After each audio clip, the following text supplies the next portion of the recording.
তার কারণ একটা ফোন থাকলে আশার মেয়েরা পেয়েছে, না পেয়েছে আমি টাকা দিয়েছি, হয়তো নতুন যারা পেয়ে করেছেন তারা। আপনারা দুয়ারে সরকারের নাম লেখাবেন, যারা পাননি দুয়ারে সরকারের নাম লেখাবেন, কারণ আশার মেয়েদের ফোন অনেক দিন আগে স্যাংশন করা হয়েছে।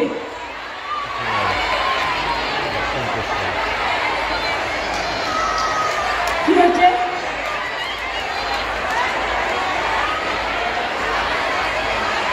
আচ্ছা, আশাদের ফোনটা কেনা হচ্ছে, টেন্ডার হয়ে গেছে, আশাদের ফোনটা কেনা হচ্ছে, ওরা টেন্ডার অলরেডি রেডি করেছে, সুতরাং কেনা হলেই আপনারা পেয়ে যাবেন। আপনাদের একটা প্রসেসে আছে, আইসিডিএস একটা নেই, আইসিডিএস একটা পলিসি করে দাও।